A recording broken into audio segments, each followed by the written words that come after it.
하나씩 연구해봐. 알티세르. 루이 알티세르. 루이 알티세르 첫 번째 주제가 뭡니까? 아니 이름이 루이가 맞아요? 맞겠지. 첫 번째 주제. 하나의 심급에 불과한 경제가 다른 여러 심급들에 의해 과잉 결정된다. 그러니까 이해하는데 너무 어려웠어요. 알티세르가 일단 너무 어려웠는데 네. 대가리를 이제 막 싸매면서 이해를 해봤는데 그러니까 이렇게 생각하면 될 것 같아. 이게 보면 사회적 관계가 있잖아 이게. 네.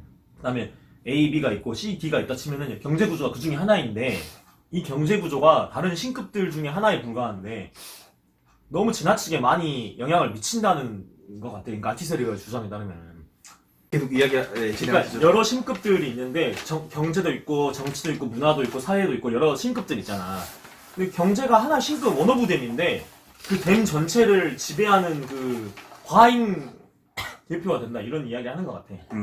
그지? 사실 저도 이게 최종 시급 개념이 뭔지 너무 어려워가지고. 예, 그 다음 봐봐. 다음이라도. 영희와 철수가 헤어진 것은 부르주아와 프롤레타리아의 계급 갈등만으로 해석될 수 없음. 내가 그 지혜의 빛 인문학의 숲이라고 하는 유튜브 네. 채널이 있어. 거기서 아. 알티세를 내가 검색해봤는데 네. 그 거기 유튜버가 이제 나오냐 보니 그 제일 대출한 거야. 지금 이거 우리 한 달이 지났잖아. 제대출했어. 제대출했어. 다행이다. 아, 다행이네요. 이렇게 하면 됩니다. 제대출하면 돼. 제대출. 그래서 제대출 하려 했는데 늦어버렸어? 게을러가지고 못 갔어? 아니 전회책이 연체가 돼가지고. 잘했어.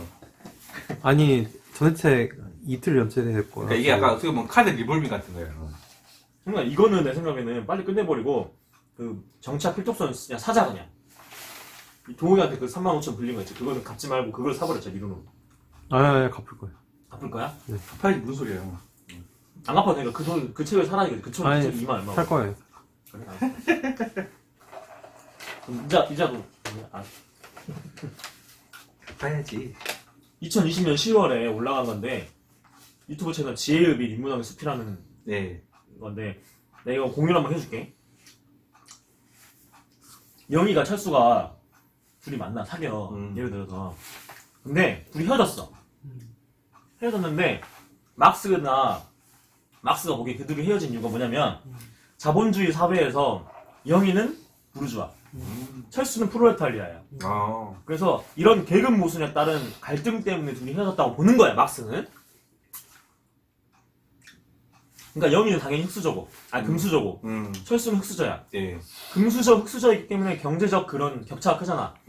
그런 것 때문에 그런 게 부각돼가지고 결국에는 그 이제 계급 그런 것을 그 이겨내지 못하고 오빠 남자 보면은 약간 궁예선이랑 그 구조표 그렇지. 그래서 헤어졌는데 알티세르는 뭐라 그러냐면은 야 영희가 부르주아고 철수가 프롤레타리아라서 헤어진 게 근본적인 이유가 아니라 다른 이유도 있을 것이다 라고 이야기하는 거야. 알티세르. 물론 이제 그게 중요한 걸 수도 있어. 둘의 계급적 차이, 경제적 그런 격차가 경제적 배경이 중요한 걸 수도 있는데 그것만으로 둘이 이별한 건 아니다라고 주장하는 게 알티세르래. 알티세르는 기본적으로 해결의 변증법을 계승하긴 했어. 아. 근데 모순이 있지. 그런 약간 해결의 그 변증법이 뭐야? 모순이 핵심이거든. 그러니까 봐봐. 동의가 정을 주장해. 그럼 양왕이 반을 주장해. 정과 반이 그리고 둘이 절충해서 합이 나와. 정반 합이잖아. 네. 그래서 모든 세계의 운영 원리를 정반합의 모순으로만 보는 게 아니라 그거 말고 또 다른 것도 있다는 거야. 그러니까 모순으로만 세상 만물을 바라보려고 하는 그 단순한 논리가 되게 비판적인 거야. 알티세르는 그래. 그래서 그러니까 영희가 철수에게 이별 통보한 게 단순히 무산자 계급과 유산자 계급의 갈등 때문만이 아니다. 다른 거일 수도 있다. 아. 그러니까 알고 보니까 영희는 철수한테 프로포즈에 대한 기대감이 있는데 아. 철수가 프로포즈를 안 해줘가지고 헤어진 걸 수도 있잖아. 그럴 수도 있죠. 단순히 무슨 유산자 무산자 이런 게 아니라. 그러니까 경제적 격차가 큰 거일 수도 있는데 그게 아니라 알고 보니까 철수가 너무 쫌생이더라. 아. 비전 높고 동이처럼 앞으로 앞날이 뭐 깜깜하고 뭐 이러니까 그런 걸 수도 있다 이거야. 우리가 모르는 네. 세상에 돌아가는 우리가 모르는 원리가 있을 수도 있는데 너무 그런 계급 모순으로만 해석하려고 한다 아. 라고 알티세르가 주장을 한 거야. 그건 문제가 있대. 약간 단면적으로 바라보는 거에 대한 비판이네요. 그렇지. 원래 복잡계라는 말이 있거든. 나중에 학문적인 용어 중에 복잡계잖아 세상이. 그렇죠. 그러니까 단일한 원리만 아닐 수도 있다 이거지. 맞아요. 또는 이런 거야. 그러니까 아니면은 시험에 떨어져서 영희가 시험을 봤는데 영희가 시험에 떨어졌어. 네. 그래서 빡쳐가지고 우발적으로 철수한테 이별 통보를 했을 수도 있잖아. 아, 그렇죠. 그만큼 우리가 모르는 이면이 있는데 맞아요. 야, 단순히 야 경제적 격차 때문에 헤어진 거 아니야! 영희는 부르주아고 철수는 프롤레타리아잖아. 당연히 헤어져야지. 이게 아니라는 거야. 근데 막스부터 시작해서 그런 사람들은 자꾸 그렇게 단순하게 봤다는 얘기야. 좀 이해가 되나? 네. 그래서 보통 지금 현재도 집안끼리 수준이마다 결혼한다 이런 얘기가 심심찮게 나오는데. 그러니까 이건 비유잖아 지금. 그렇죠. 예. 그 외에도 철수가 너무 못생겼어. 또 너무 지저분해. 복합적인 원인이 누적돼가지고 이별 통보를 하게 된 거일 수도 있다. 그렇죠. 근데 어떻게 그 하나만의 이유로 이렇게 단정 짓냐 이거야 알티세르는. 그리고 그러니까 하나의 현상은 하나의 원인으로 귀착될 수 없대. 그래서 하나의 현상을 만들어낸 원인은 졸라 많을 수 있다. 그게 이제 알티세르의 주장인 거야. 이렇게 하면 좀 쉽네. 좀 이해되지, 그지? 네. 그 겁나 꼬아서 얘기했는데 이런 걸 그럼.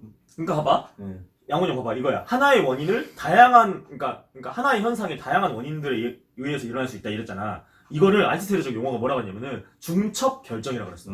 중첩 결정으로 인해서 수많은 그 원인에 의해서 현상이 발생할 수 있다. 근데 막스도 그렇고 해겔도 그렇고 뭔가 하나의 원인, 계급 모순 네. 이런 것 때문에 현상이 발생한다고 이야기하는데 그거에 비판적이란 거야. 특히 알티세르는 막스 사상을 계승하긴 했는데 거기에다가 라캉이라고 하는 정신분석학자의 사상을 적극적으로 차용해가지고 적용시켰어. 그래서 정신분석학적 사상을 개념을 도입했다. 그래서 그 막스의 자본론을 새롭게 해석해야 된대. 중첩 개념을 도입해가지고 새롭게 해석해야 된대.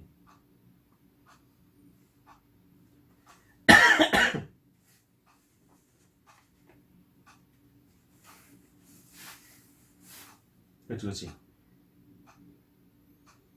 아 맞아. 이거 이데올로기 개념인데 이것도 되게 쉽게 설명 잘했더라고. 네. 그러니까 양원이 고등학생이라 쳐봐. 그러면 그러니까 형이 버스 타려고 이제 정류장에 있어. 근데 누가 저기 학생 이렇게 불렀어. 어떤 아저씨가 뭐 용건이 있었나 봐. 학생. 그러면 누가 남이 형을 학생이라고 불러줬기 때문에 형이 학생이 된다는 거래. 이게 무슨 말이냐면은 한 개인의 주체성은 타자가 부르는 이름에서 형성된다는 거야. 그러니까 너네 엄마 아빠가 동우가라고 너를 불러줬고 너를 낳아서 윤동이라는 이름을 지어줬기 때문에 너의 주체성이 형성되는 거야. 그렇죠. 자 생각해봐. 이게 이제 핵심인 거거든. 맞아요. 그러니까 김영숙이라는 사람이 있다 쳐보자. 네. 그럼 이 김영숙은 자기가 영숙이를 낳아준 엄마가 있겠지. 네. 그러면 엄마의 예쁜 딸이자 또 아들을 낳았어 그 사람이. 그러면 네. 자기가 낳은 어린 아들의 엄마이기도 한다는 거지. 아들이 영숙이한테 엄마라고 부르면 엄마가 되고 네. 그 다음에 영숙이 어머님이 딸아 그럼 딸이 되는 거야. 그러니까 결국 그 사람의 주체성은 타인이 호명해줘야 된다는 거야. 그러니까 이처럼 이름이 불려지는 건 있지. 네. 호명되는 건 이거를 호명주체라고 합니다. 호명주체. 근데 봐봐 이게 있어요. 그러면은 봐봐 영숙이가 딸이라 했지. 네. 그러면 딸은 영숙이 어머님한테 의무적으로 해야 될 게 있잖아. 네. 자식으로서. 그렇지. 엄마 말 잘 듣고 효도해야 되고 공부 잘해야 되고 생일도 챙겨야 되고 명문대 가야 되고. 그래서 결혼하려면은 뭐 이게 그러니까 남자도 소개시켜줘야 되고 뭐 이런 거 그렇지. 있잖아. 네. 또 영숙이가 엄마로서 아들한테 해줘야 되는 게 있잖아. 그렇죠. 부모로서. 네. 그지 밥도 챙겨주고 막 이렇게 네. 똥줄도 갈아주고 뭐 이런 게 있었을 거 아니야. 그렇죠. 그러니까 어떤 사회 공동체에서 호명 주체로 불리는 거는 자기 의지로 나타난 게 아니고 이미 미리 짜여진 그런 역할들이 있는데 네. 거기에 따라서 주어진대요. 그러니까 양원 형이 한국 사회에서 또는 뭐 편의점 운영하는 부모님 밑에서 태어나면 그 안으로 살아가는 거야. 이렇게. 그렇죠. 중산층의 그게 따라 살아가고 네. 너도 마찬가지로 나도 그렇고 네. 담양에서 우리 부모님이 사셨는데 거기서 태어난 아들이기 때문에 담양과 광주를 기반으로 살아가는 거야. 그렇지. 네. 그런 게 있대. 그러니까 예를 들어서 학생이라고 누가 불러 학교에서도 학생이라고 그러고 부르면 학생의 역할이 뭐야? 공부 열심히 하는. 그렇지. 공부 열심히 해서 좋은 대학 가야 되잖아. 그렇지. 대한민국에서는 그렇잖아. 그렇지. 그러니까 학생이라고 불리는 호명 주체는 학교에서 공부에 매진해야 되고 좋은 성적을 내야 되고 머리 염색하면 안 그렇지. 되지. 대학에 가야 된다는 그런 약간 그 성격을 부여받게 되는 거라는 거야. 그렇죠. 그거 이제 그 쉽게 말하면 그 범죄의 전쟁에도 대사 있잖아요. 학생은 공부를 해야 학생이고 건달은 맞짱 떠야 건달이다. 그렇지. 그런 거죠 뭐. 그러니까 그래서 이런 그 수많은 호명 주체들은 원래의 자기의 성격 이런 게 아니라 특정한 공동체의 관계 구조 속에서 일시적으로 형성된 것이라는 거야. 우리는 이런 주체의 모습으로 세상을 살아가고 있다.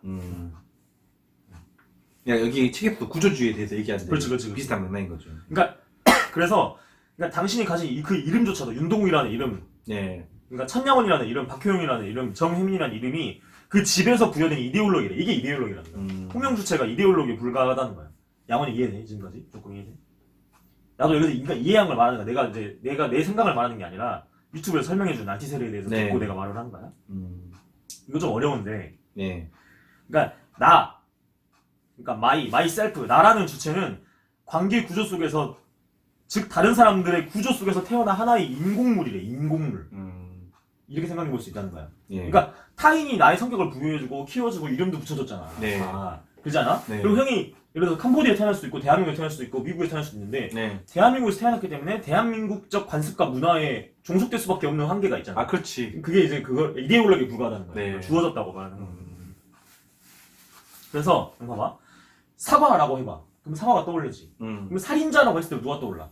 칼 들고 있는 사람이 그러니까 쑤시는 조선이 떠오르고 뭐 유영철이 그렇죠. 떠오르고 이럴 거 아니야. 네. 살인자를 들면 나쁜 사람을 떠올린다. 이를 리프리젠테이션, 영어로 말하면 리프리젠테이션, 표상이라거든. 옛날 표상이라고 많이 들어봤잖아. 표상.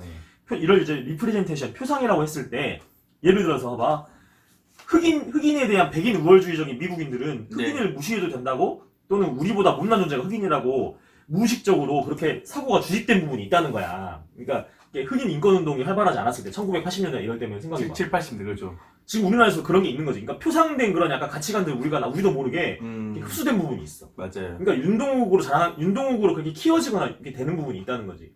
윤동욱이 한평에 태어나서 한평과 전남, 광주, 대한민국에서 이게 그 환경에서 태어나서 자연스럽게 학다리고에 가고 남의 눈치를 봐야 되고 막 이렇게 형성된다는 거거든.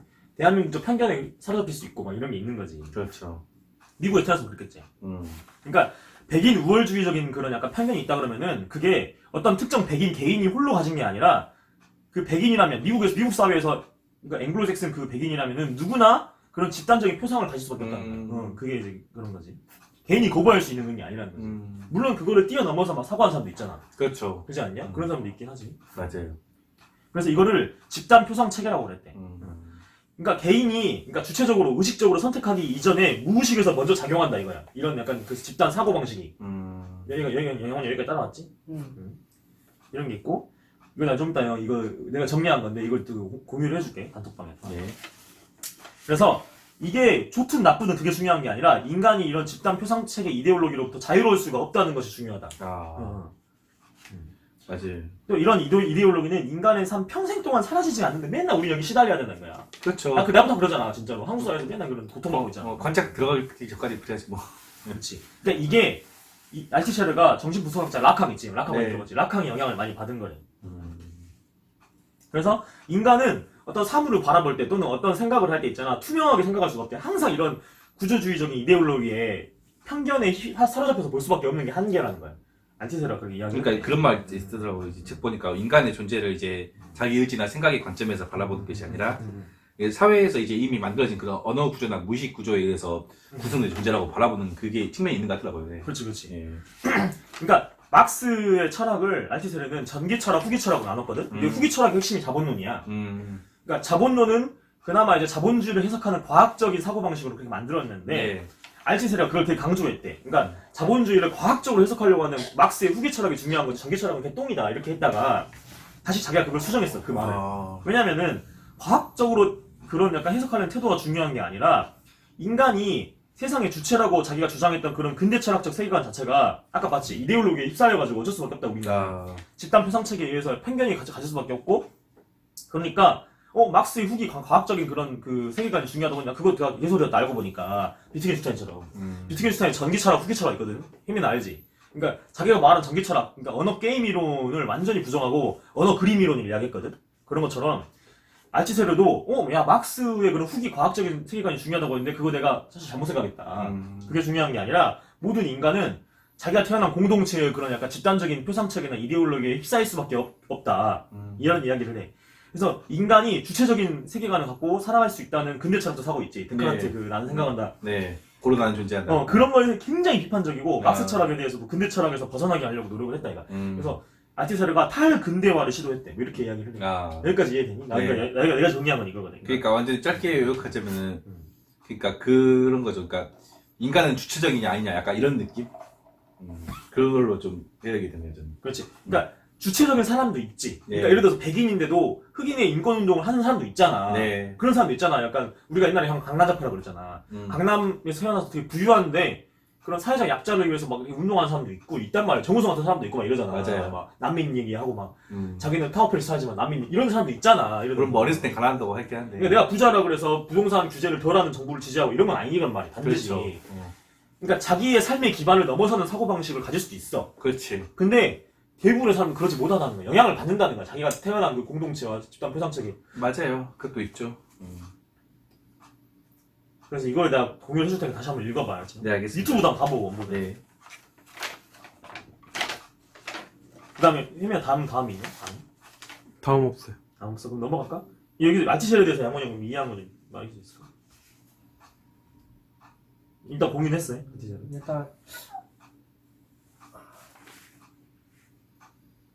일단 이 내용에 관해서 내가 한 두세 번 읽었거든요. 아 알티셀을?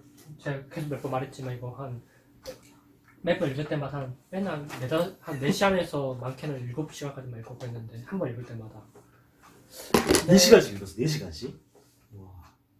그러니까 한 번 이제 시간 잡고 주말에 때 언제 한 번 시간 잡고 딱 읽었는데 근데 이해되는 것뿐이고 이제 그래도 조금 더 이해되는데 그러니까 처음에는 이게 글을 왜 이렇게 어렵게 썼나 싶었는데 몇 번 읽다 보니까 이렇게라도 쓰려고 하려고 노력했나 싶을 정도로 조금 이해가 돼요. 근데 그럼에도 불구하고 이제 내용 외적으로 입문자 보기엔 많이 어려웠고 네. 내용상에서는 그 뒤에 우리가 이제 얘기할 푸커라든가 푸커라는 생각이 되는데 뒤에 이어질 사람들에게서 이제 동조와 또 비판의 지점을 같이 준 사람인 것 같아요. 우리는 이데올로기의 산물이죠. 그래서 아까 동호가 잘 말한 것 같은데 과연 우리는 이데올로기 산물인데 과연 주체인가, 주체란 무엇인가에 대해서 알티세르가 발문을 한 것이라 보는데 알티세르 잘 몰라서 이 입문서 가지고는 잘은 모르겠어요. 네. 아까 제가 들은 게 그러니까 막스의 철학을 재해석한 대가래. 그러니까 20세기 대가고 이분이 마지막에는 좀 비극적으로 살았더라고. 되게 비참하게 치매 걸리고 막 이래가지고. 일단 다음에 또 기회가 되면 어쨌든 내가 그 설명해준 그거는 그 유튜브 채널을 보고 내가 이제 이렇게 정리를 한 거거든. 이게 나도 이해가 안 돼가지고. 네. 미셸 푸코 넘어갈까? 그래요. 넘어가죠. 첫 번째. 권력에 대해 사고한 철학자. 미셸 푸코가 여기서 말하기를 되게 난 잘 이해되는데 와, 맞아요. 권력에 대해 사고한 철학자래. 권력이 어떻게 우리 일상에서 작용하는가 이걸 이야기하는 거야. 이제 권력에 대해서 정의를 되게 잘했다는 느낌이 많이 받았거든요. 책을 읽으면서. 그러니까 일단은 정의한 건 권력은 그 인격적인 게 아니라 기계적인 장치라고 또 설명한 게 되게 신선하더라고요. 그러니까 우리가 의식할 수 있는 사이가 아니라 의식하지 못한 사이에 뭔가 권력이 작용하고 있다는 거야. 그렇죠. 그 얘기를 하는 거야. 맞아요. 무슨 그리고 거시, 밑이 이렇게 나누기도 하고. 그러니까 미시의 권력을 되게 중시했거든. 그러면 다음. 삶 자체가 사회적 금기를 넘는 것. 왜냐면은 네. 푸코가 게이였거든. 그랬어요? 게이여가지고 그런 약간 굉장히 급진적으로 보일 수 있는 그 당시에 그러니까 1950년대 막 예를 들어서 이 사람이 1926년생인데 네. 84년에 죽었거든. 네. 평생 그렇게 소수자의 삶을 살았던 것 같아. 그러니까 금기시된 거를 넘어가려고 했고 막 이런 삶을 살았었어. 본인 스스로가.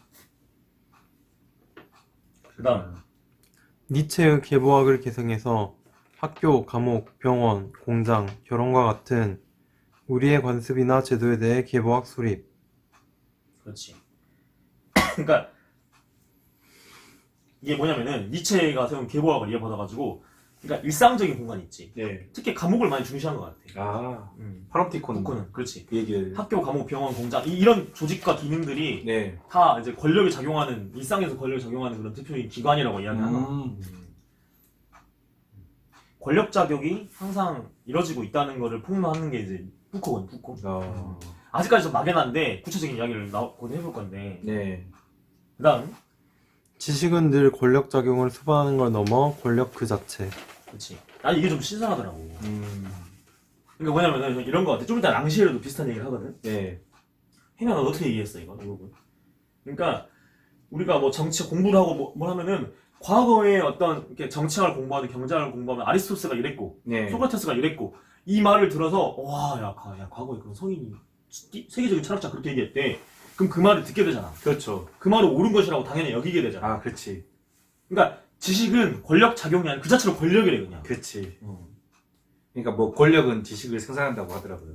그리고 지식은 권력을 이길 수 없고. 그러니까 그 지식이 권력 그 자체라는 거야. 맞아요. 이걸 그러니까 책에서는 약간 정신과 의사에 비유한 것도 있더라고요. 예.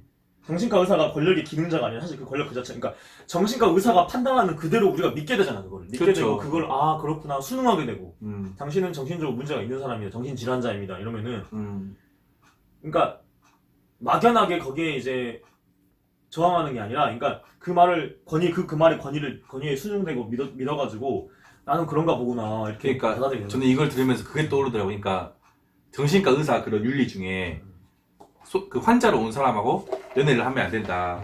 그런 얘기를 많이 해요. 그렇지, 그렇지. 왜냐면 진짜 정신과 의사는 그걸 잘하는 만큼 진짜 가스라이팅을 제대로 들어가 버릴 수도 있다. 이것 때문에 뭐 정신과 의사는 이런 의뢰인, 그러니까 환자하고 사귀는 걸 사귀면 안 된다 이런 그런 뭐 윤리가 있더라고요. 예. 무한도전 옛날에 나왔던 이제 김현철 의사가 그래서 그 정신과 내원했던 환자들이랑 성관계 맺고 막 이래가지고 제명됐거든. 그 머리 긴 사람? 응, 제명됐. 그 사람 김영석이고. 그러니까 다른 사람인가? 다른 사람 있잖아. 아. 한 번 더 나왔잖아. 김현철 씨라고 있는데 그 사람 결국에 자살해서 죽었는데. 진짜? 자살해서 죽었어. 근데 유아인뭐한테 막 정신적으로 문제 있다 뭐 이래가지고 논란이 됐었어 한번 트위터로. 근데 알고 보니까 그 사람이 자기 정신과 대구에서 정신과 한 사람인데 그 정신과에 온 이제 여성 환자 그러니까 그 사람 그런 사람들 네 말대로 가스라이팅 해가지고 성관계 맺고 이래가지고 미친놈이네. 정신 그 협회에서 제명이 됐어. 힘들어하다가 자살했어. 완전 쌍놈 아니야. 잘 뒤졌네. 예. 잘 뒤졌네는 좀 미친놈이네. 잘 뒤졌네 좀 그렇고. 음. 근데 물론 소송 걸었어. 그래가지고 그걸 이제 처리시키려고 이렇게 했는데 예. 이 말이 맞지. 정신과 의사를 찾는 그 내원한 환자한테 그렇게 이제 성관계 맺고 이런 건 잘못된 거지. 그러니까요. 어쨌든 이게 수직적인 관계에서 권력 작용이 나올 수밖에 없는 권력 자체라는 거야 사실. 그렇게 보는 것 같고. 그러니까 결국에는 근대적인 인류의 문명 자체를 굉장히 비판적으로 본 거죠. 그러니까 이렇게 뭐 학교도 그렇고 이런 것들이 다. 맞아요. 좀 이따 랑시엘 때 그 자세히 말씀. 생각해보고 원래 뭐 단순히 생각해도 뭐 지식인층이 보통 권력을 갖고 있는 게 말이니까요. 예. 그러니까 이게 예를 들면 낙태죄를 예를 들었거든요. 그래서. 맞아요. 낙태죄. 그러니까 헌법재판소에서 낙태죄가 이제 그러니까 헌법 불합치 나가지고 지금은 사라졌지만. 네. 대한민국 법률에서 낙태를 하는 것은 불법이다. 하면 안 된다고 법률이 규정해 놓은 부분에 의해서 여성은 스스로 나의 임신 생산권이나 재생산권이 국가한테 있는 거구나. 국가가 하는 대로 해야 되구나. 이런 약간 이런 인식과 생각을 막연하게 그러니까 이게 자기도 모르게 잠재적으로 갖고 있게 된다는 거예요. 전략적 효과라고 하는. 통제적으로. 예. 전략적 효과. 근데 또 그 말 신체를 규율하는 거죠. 네가 이해한 걸 이야기하나. 그러니까요. 쌓이는 거 있죠. 그게 낙태죄를 예를 들었어. 그 다음에 감시와 처벌. 우리 모두는 거대한 감옥 속에 산다. 그러니까 미셸 푸코의 핵심적인 책이 감시와 처벌인데, 네. 그러니까 동호이가 맨날 말하는 파노티콘 얘기하거든. 파노티콘 네. 핵심이 뭐야? 파노티콘 핵심은 그거죠. 이제 감시자는 수감자를 볼 수 있지만 수감자는 감시자가 뭐 하는지 못 봐요. 그렇지. 네.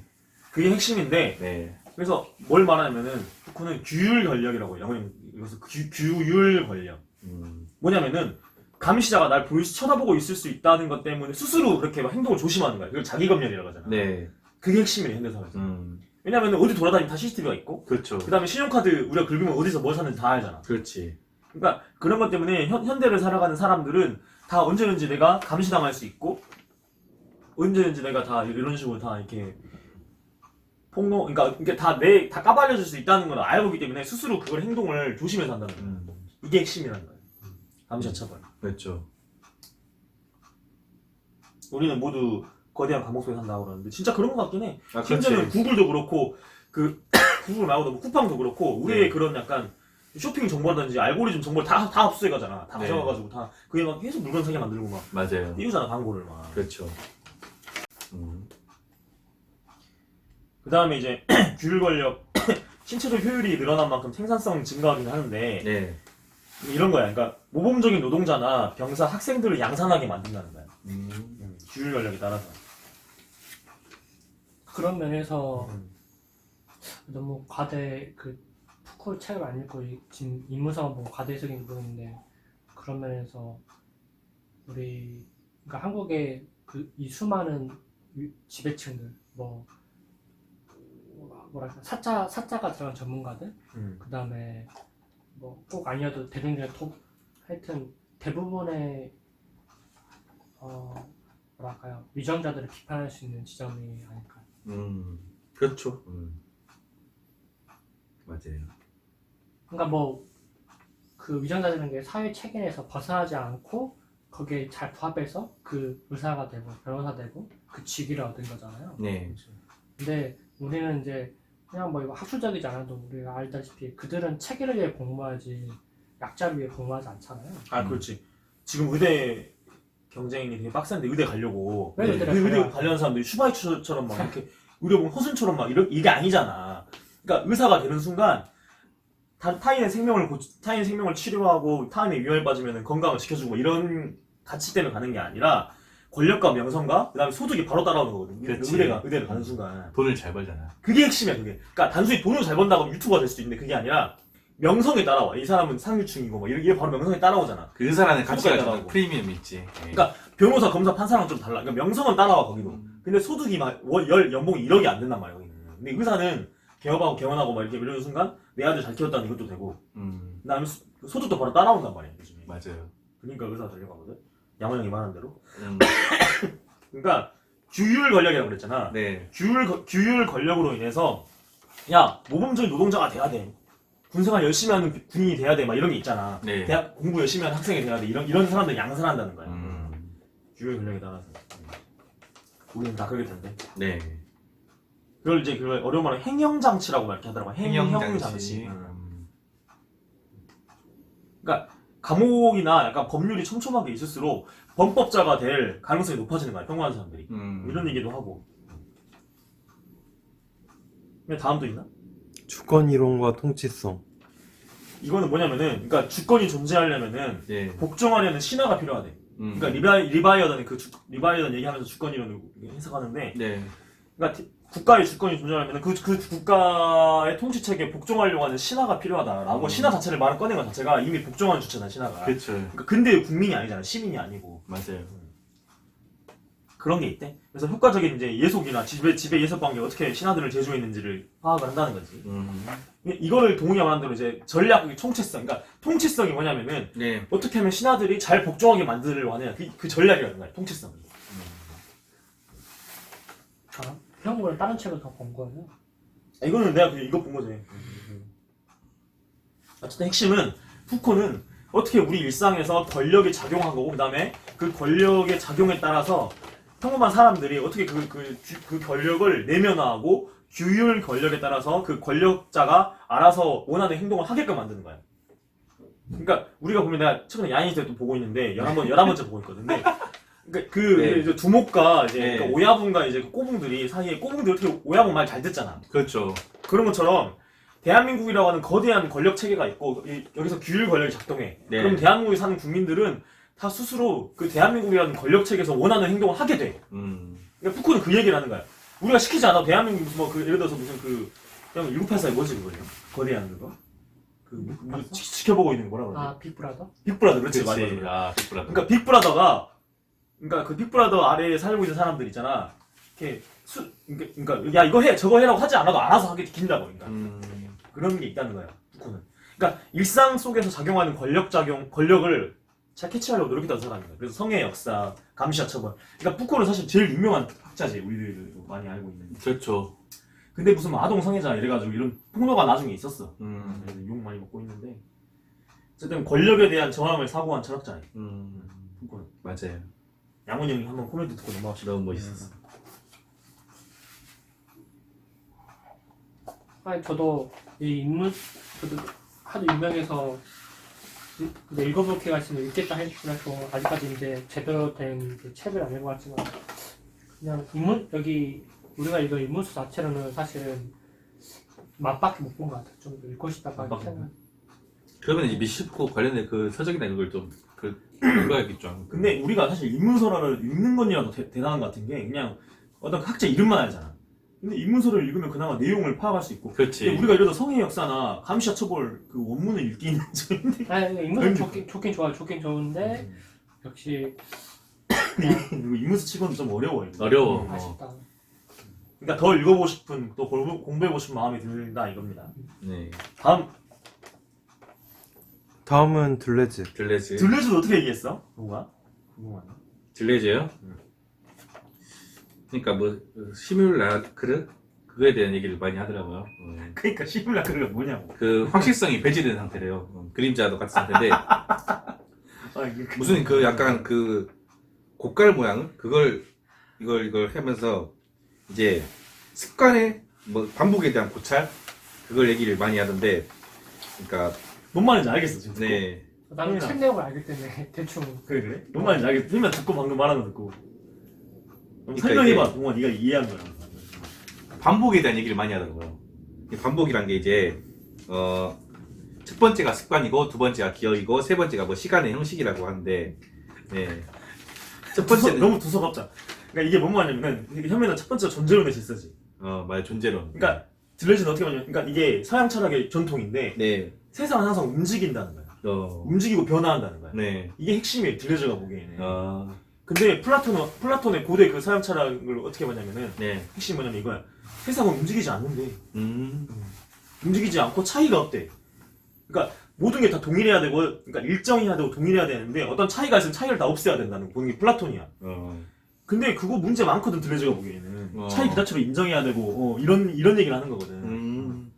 그러니까 여기부터 이렇게 시작을 해야지. 그러니까 막 그게 뭐 네. 용어를 나열할 게 아니라. 그죠. 네. 그러니까 플라톤이 말한 이데아랑 그다음에 네. 그 이제 우리가 사실 시뮬라시움 이거는 장 네. 보드리아라 해가지고 네. 매트리스 영화 있지 거기에 아. 그러니까 매트릭스가 얘기가 확대네. 빨간 약 이런 말 하잖아. 그러니까 네. 우리 세계를 그걸 재현했다 이런 말이거든.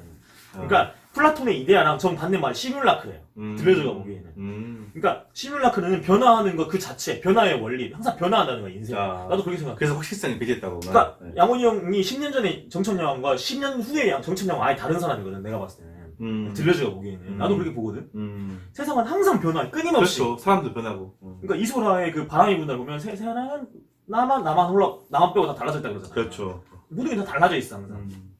들레즈는 그렇게 생각했어. 근데 플라톤이 2000년 전에는 그게 아니라 모든 건 다 동일해야 되고 세상은 다 동일한 질서로 유지되어 있고 다른 게 있으면 그 이질적인 거 다 죽여야 되고 이렇게 생각했던 거야. 그건 이데아래 그래서. 그 이데아랑 반대되는 게 뭐라고? 시뮬라크를. 시뮬라크라고. 예. 그러니까 차이, 디퍼런스, 그러니까 다름을 되게 중시했는데 네. 봐봐, 예를 들어보자. 바람이 불어요. 네. 바람이 왜 부는 줄 알아? 차이 때문에 분대. 무슨 말이냐면은 고도, 뭐 이런 거 있잖아. 압력 이런 거에 따라서 바람이 분다는 거야. 예. 그러니까 차이는 이 세상 만물의 생성 원리라는 거야. 다르기 때문에 차이가 발생하기 때문에 물이 잔잔히 있다가 끓는 게 왜 끓어? 온도가 100도가 됐잖아. 그치, 그래서 이제 온도를 올리니까. 그러니까 온도가 달라지니까 그래. 그렇죠. 달라지고 차이가 발생하니까 이게 움직인다는 거야. 들레즈는 그게 핵심이라고. 그러니까 무슨 뭐 어려운 말 많더라고. 해결의 생성 원리 그래가지고 예. 자기 안에 자기 아닌 요소가 있대. 난 이것도 좀 내 마음대로 해석을 하자면 내 속에 내가 너무도 많다는 거야. 그런 거야. 그렇지. 동호가 너 사실 세상 살아가면서 항상 선택해야 되잖아. 그렇죠. 복수를 내 취업을 해야 되나 나와야 되나 뭐 저 여자친구한테 고백을 해야 되나 말아야 되나 내가 하고 싶은 마음이 있지만 이거를 이렇게 자제시키는 이성이 또 있잖아. 그렇죠. 그러니까 내 안에 내가 너무 많은 거야. 그러니까 자기 안에 자기 아닌 요소가 많대. 그게 부정이라고 이야기했는데 이런 게 있다는 거지. 그러니까 들레즈 이렇게 하니까 좀 약간 주소가 좀 있잖아. 요즘 이제 이어 부서가 있는 거지. 그렇죠. 가짜고짜 무슨 반복이 많고 뭐 이런 게. 네. 근데 여기 책에도 말하지만 들레즈의 대표적인 저서가 차이와 반복이잖아요. 그렇죠. 네, 맞아. 반복. 저는 이제 모르지만 그냥 정말 들레즈 잘 모르지만 네. 차이나는 반복으로 그것을 계속 그냥 이해하고 있었고 그게 나중에 이따가 얘기하겠지만 인문세에서 말하는 또 인문세에서도 약간 암시적으로 드러내고 있는 근데 들레즈의 정치론의 주요한 부분이 되는 것 같아요. 그러니까 반복과 일반성 이런 얘기를 하더라고. 그러니까 이제 양원이 좀 이따 랑시에르 할 때 나오고 있는데 내가 랑시에르에 대해서 잘 모르지만 들레즈에 대해서 모르지만 이런 말을 할 필요가 없대.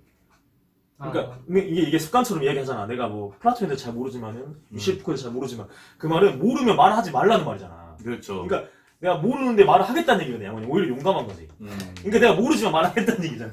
그러니까 내 말을 이 말을 할 필요가 없이 그냥 얘기해도 되는 거지 사실. 몰라도 사실은. 이게 무슨 학술대회가 아니니까. 그러니까 학술대여도. 네. 그러니까 랑시에르가 그 얘기를 해 좀 이따. 랑시에르 읽었어? 그냥 계몽주의를 겁나 비판하고. 맞아 그랬던 것 같아. 근데 반복과 일반성인데 여기서 이제 들려질 표현이야. 헐벗은 반복이 있고 옷 입은 반복이 있대. 헐벗은 반복은 형식이고 네. 옷 입은 반복은 내용인데 아, 어떤 특강을 해. 네. 특강을 하는데 매주 화요일에 하는 거랑 그러니까 형식과 내용이 다를 수가 있는데 네. 그러니까 봐봐 매주 화요일에 법학 인문이라는 수업이 있어. 네. 그걸 매주 화요일 하는 게 이제 형식에 반복하는 거고 어. 근데 그 화요일에 그 특강 내용이 다를 거 아니야. 아, 그렇죠. 그렇지. 그래서 헐벗은 반복과 옷 입은 반복이 있대.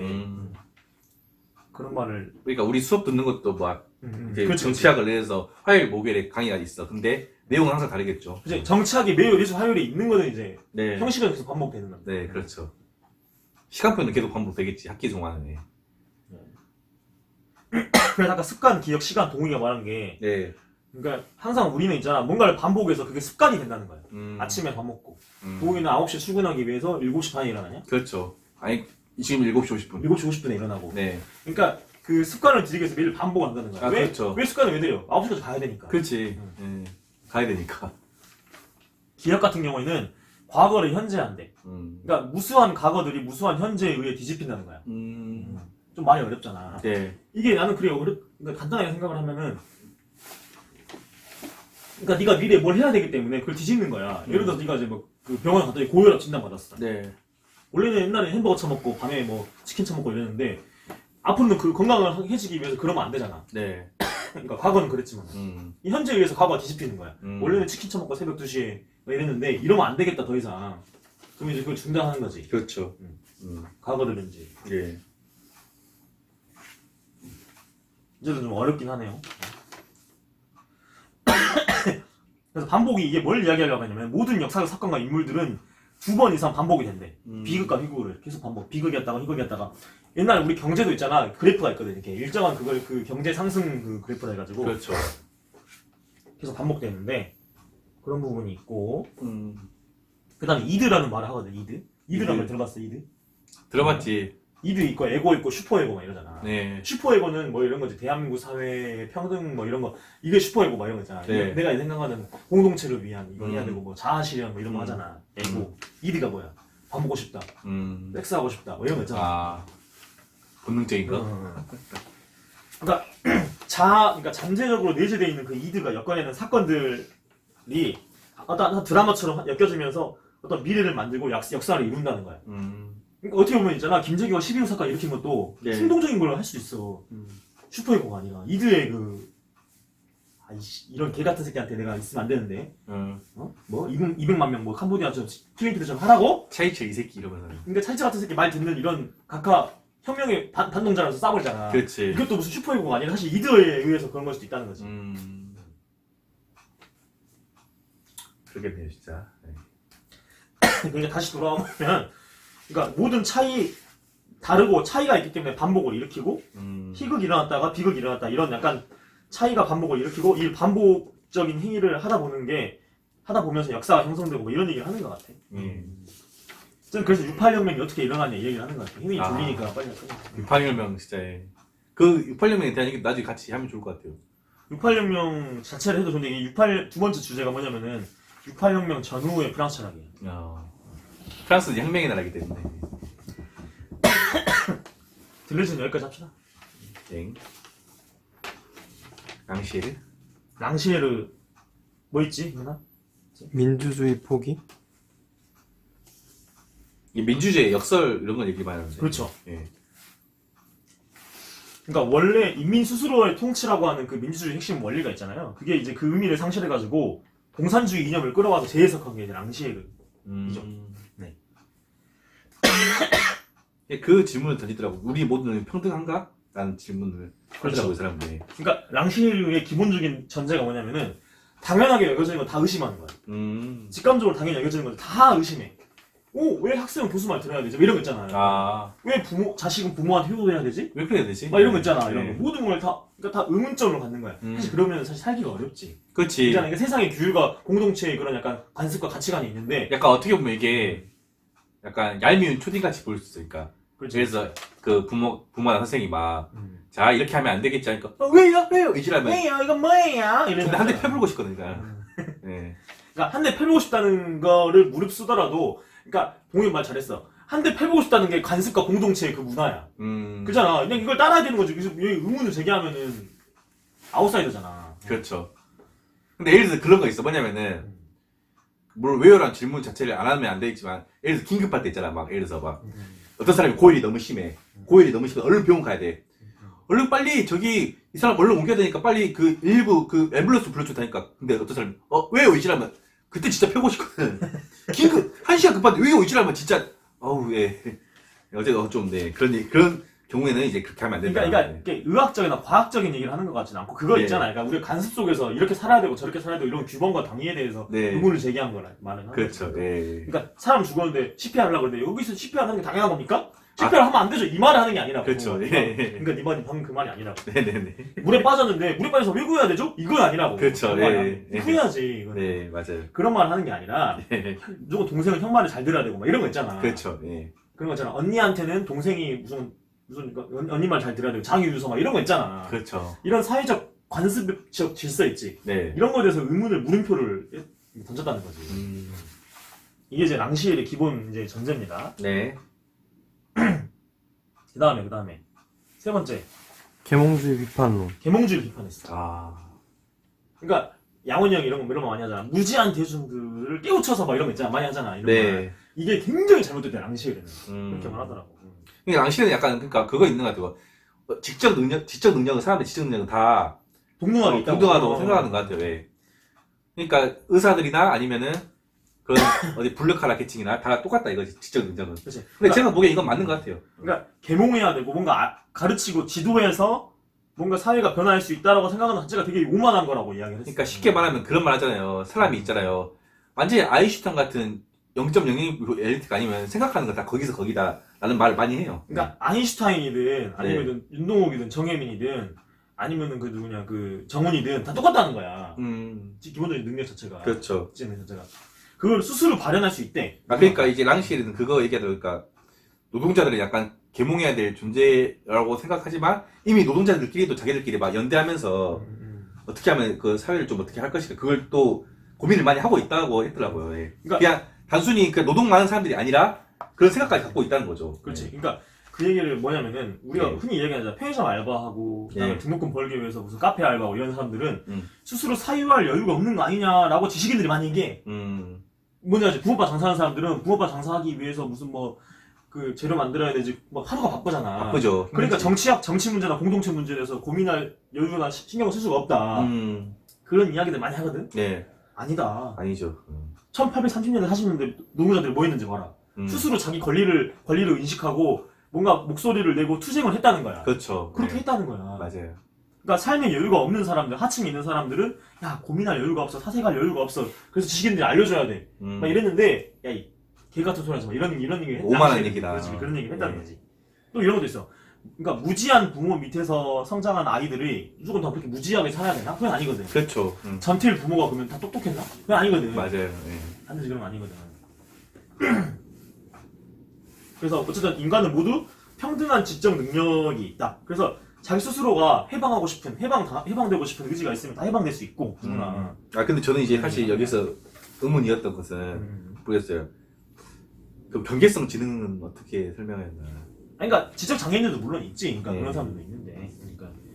그러니까 모르겠어요. 이 당시에는 사실 경계성 지능이라는 말도 요즘 약간 나오는 그런 말인 것 같아서 그 당시에는 경계성 지능에 대한 그러니까 개념 자체가 없었어요. 발달 장애인이나 자폐인들이 그러니까 지적 장애인들이 있는데. 아, 왜냐면 왜 경계성 지능을 얘기하냐면은 되게 애매하거든. 그러니까 겉보기에는 그냥 일반 사람하고 똑같은 것 같거든? 근데 뭔가 약간 좀 이게 약간 낫다는 거지. 그러니까 느린 학습자라고 얘기하거든요. 무슨 말인지 알죠? 네. 아니 그러니까 지적 장애인들은 다 있는 거니까. 네. 아니어도 그 사람들도 다 그러니까 우영우만 하더라도 우리가 모르는 엄청난 지적 능력이 있잖아. 네. 엄청 뛰어난 인게 있으니까. 그러니까 그런 이야기도 해볼 수 있겠지. 그러니까 네. 모든 사람이라고 해서 그 사람들도 우리가 알지 못한 지적 능력이 있다라고 이야기할 것 같아. 그렇죠.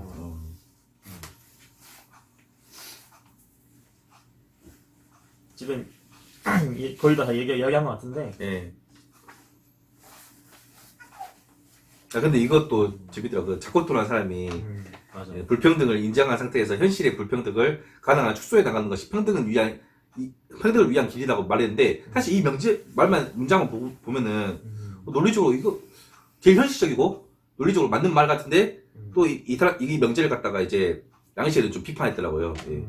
왜냐면 명제 자체가 불평등을 전제하는 것 때문에 그 자체가 좀 약간 모순적이라고 생각한 것 같아요. 그러니까 이미 멍청한 사람들이 있다. 멍청한 사람들이 다 깨어나면 다 똑똑해질 수 있다. 이래서 제가 멍청한 사람과 똑똑한 사람 나누는 것 자체가 문제라는 거야. 그러니까 그렇지, 이런 거야. 맞아요. 네, 그러니까 맞아요. 그런 느낌이죠. 양실은 그런 예, 것이니까. 예. 애초에 다 모든 사람이 평등해. 다만 근데 현실적인 형식적으로 불평등할지 몰라도 불평등을 하자 하는 건 불평등을 타파하자 하는 것 자체가 불평등을 인정하는 그렇지. 꼴이 돼버리는 거야. 네, 맞아요. 그 얘기를 말하는 거야. 그러네. 예. 그게 있다는 걸 인정하는 거죠. 그러니까 아까 말한 자코토가 그런 얘기를 했는데 이제 랑실은 그것처럼 비판한 거고. 그러면 생각해보면 페미니즘 운동을 한 것도 여자가 약간 여자가 사회적으로 지위가 낮다는 걸 인정한 상태에서 출발한 거니까. 그렇게 해석할 수도 있네. 그러니까 네. 사회가 기울어져 있다. 그러니까 여성이 기울어진 거잖아요. 집단적으로 이제 약간 불평등했고 집단적으로 그러니까 권리의 억압을 당했다고 이야기를 하는 순간 야 그러면 여성들이 불평등하다는 걸 인정한 거 아니냐라고 되는 거야. 그러니까 랑시에를 따르면 이걸 이제 우리가 해석한 건 동의 말이 해석한 그 말이 맞는 것 같아. 나는 좀 적절한 이제 예시인 것 같고. 네. 그다음에 로마 시대 때 성산 사건 얘기도 하고 뭐 이러면서 역사가 그렇게 흘러갔대. 그래가지고 이제 실제로 이제 정치라는 게 그러니까 몫이 없는 자들이 비로소 자기 몫을 찾아가는 게 정치의 과정이고 그렇죠. 실제로 성산 사건이 그랬어. 그러니까 그 약간 이게 사실 일단 돈이 많아 있지. 전쟁에서 중추적 역할을 향상하는 약간 뭐랄까 기사 계급들이 네. 저항하고 반란하는 거거든. 그러니까 그런 이야기 하면서 지금은 또 능력치 지배 체제를 되게 비판적으로 보기도 하고. 맞아요. 그러니까 뭐 지적 능력은 평등하지만 이제 발현에 따른 차이는 있다고 하더라고요. 그렇지. 예. 그러니까 누구나 다 지적 능력은 평등하게 있는데 이걸 어떤 사람들은 되게 잘 발현하는 사람도 있고 네. 잘 발현하지 못하는 사람도 있는 거지. 랑시에를 어떻게 읽었어? 그냥 뭐 그냥 뭐 좋은 거 같습니다. 어쨌든 그런 거지. 네. 양훈이 형 말 듣고 마무리할까? 그래요. 요새 저는 이제 그냥 이건 이제 그 내용에 관한 구체적인 것보다는 이제 약간 이제 책 읽거나 소감을 밝히면 지금 역시 지금 현대 철학을 이끌고 있는 건 프랑스랑 독일이잖아요. 그냥 제 생각에는 프랑스랑 독일인 것 같은데 그냥 많이 사실 대중은 이 프랑스 철학과 독일 철학을 알기 어렵지만 시간이 좀 더 지나서는 프랑스 철학과 독일 철학이 더 많이 우리 한국 사회도 많이 익혀졌으면 좋겠다고 생각이 들었어요. 유용한데 어쩔 수 없이 랑시의 말과 연관된 부분이 있을지 모르지만 어쩔 수 없이 긍정적으로 보자면 대중은 이제 자기의 어떤 몫을 외칠 수 있는 그 능력 자체가 지금 이제 먹고 사는 것에 의해서 맞아. 이제 좀 약간 묻혀져 있죠. 근데 그렇죠. 잠재됐다고 볼 수도 있고 저는 사실 굉장히 비관적인 사람이라 사실은 비관적인 사람이라 저는 사실 지구가 지금 이대로 끝나도 사실은 괜찮다고 그냥 망해도 괜찮다고 생각해요. 아니 근데 왜 우리한테도 살아야 되는데 왜 망하면 어떡해? 아니, 안 아니 그래도- 물론 이제 당연히 그러니까 우리 저도 친구간의 우정이 있고 부모님을 사랑하고 그래요. 제 주변 사람 알 거예요. 양원이 형은 34년 살았잖아. 근데 우리 아들이 이제 한 살인데 어떻게 그 앞으로 세상에 그러니까 나가면 안 되지. 당연히 동원이. 근데 그렇죠. 동욱이 결혼도 못해만 동욱이 씨앗 모르고 싶어하는데 그러니까 동욱이도. 저 노력을 하죠. 노력을 할 건데. 동욱이 누나도 좋은 남자도 못 만나봤는데 아직 그잖아. 그러니까. 그러니까 뭐 아니 근데 시트콤 제목 중에 내일 지구가 망해버렸으면 좋겠다는 제목도 시트콤도 있어요. 이생망이야 뭐 이런 거야. 네, 그렇지. 근데 자기만 망하면 되잖아. 왜 나는 지금 나 지구 조선처럼 망이라고 하지. 뭐 이거를 비관이라고 볼 수도 있고 아니면은 긍정적으로 그럴 수도 여지가 있고. 있지 네. 않냐고 할 수 있지만 저는 앞으로도 더하면 되었지 많은 사람들은 더 착취당할 거고 아 그런 의미로. 비참하게 죽을 거고 인간의 가능성이 있냐는 생각을 항상 하고 있는 거죠. 가능성이야 뭐 0.1%라도 있으면 있는 거지만 그러니까 나도 이제 허지웅을 만나면서 이게 인생은 사실 모순과 비극과 빡치는 일들로 가득하대. 그러니까 그걸 그렇죠. 어떻게 이겨내느냐의 문제가 있고. 뭐 그렇게 긍정적으로 볼 수도 있어요. 그러니까 개인으로서 그렇고 사회 구조적으로 보더라도 약간 긍정적인 방향으로 발전할까? 나는 전혀 나도 그렇게 생각해. 그런 의미라면 나도 이해돼. 그러니까 남북 관계가 좀 더 좋아져서 징병제의 이게 좀 약간 약화되가 그렇게 보지 않아. 그 다음에 또 윤석열 정부가 지금 그러니까 퇴화된 정부가 또 나타날 수 있고.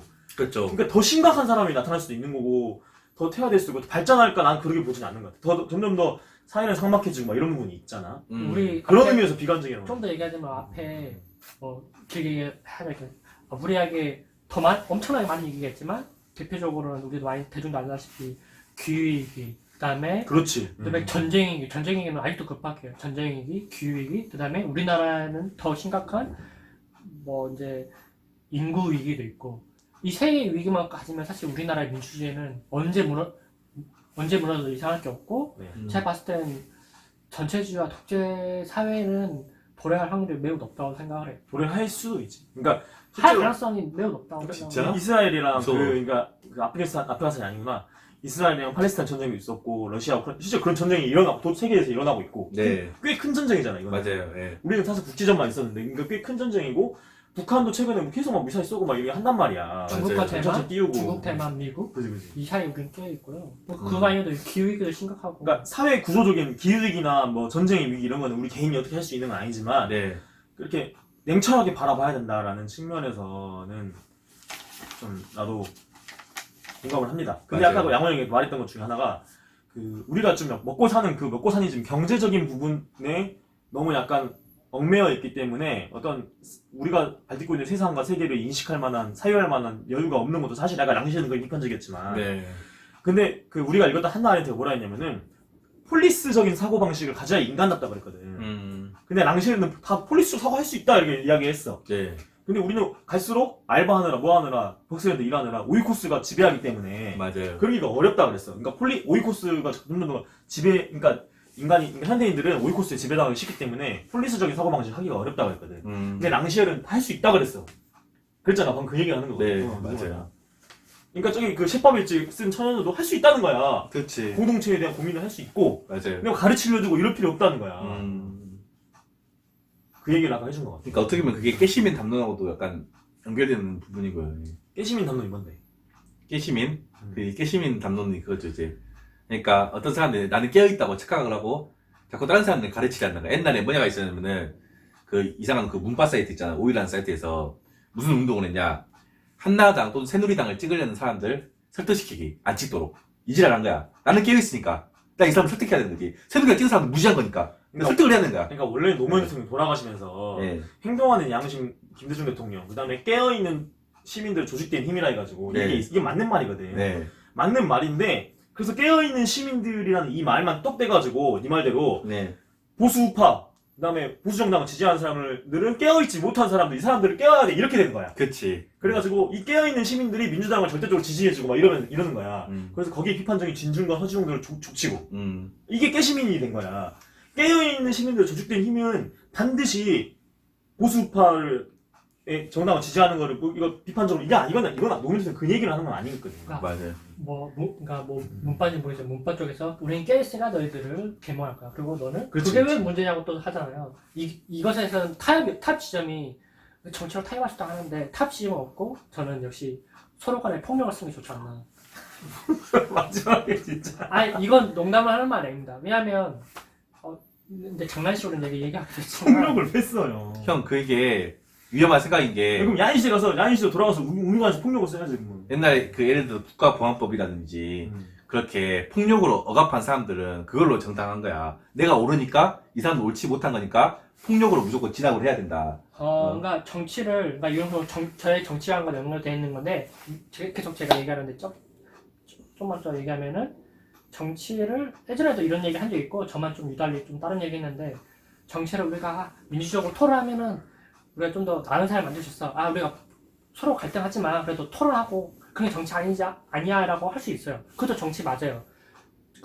하지만 그것이 정치가 아니라 그것이 정치가 일부라고 저는 말하고 싶고 정치는 분명히 극심한 분쟁, 폭력 그다음에 있고 그다음 우리가 지난 시간에도 제가 얘기한 게 강조된지 모르지만 폭력이란 우리 그냥 뭐 때리고 사람을 상해하고 이런 게 폭력만 아니라 그 사람의 마음도 무너뜨릴 수 있고 억압하는 것 자체가 폭력이. 그 사람의 기분, 정체성을 타격하는 것도 폭력이에요. 정신적 폭력도 폭력이죠. 실제로도 우리 폭력 많이 자식에게 물론 부모가 좋은 교육을 했다지만 자식에게는 분명 폭력적인 낙인이 몸에 새겨져요. 그다음에 우리가 학교에 가면은 선생이 학생에게 또 학생이 이렇게 왜 선생님이 심하게 하자면서 선생에게 폭력을 언어적으로도 가할 수 있고 어떤 행동적으로도 가할 수 있어요. 직장생활 당연하죠.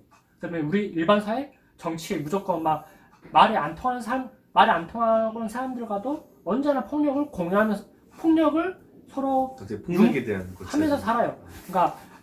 그러니까 우리가 이제 정치론 폭력론의 생각이 좀 어설플 수 있지만 제가 다시 한번 요약을 하자면 정치는 굉장히 아름다운 면만 있는 것도 아니고 그렇죠.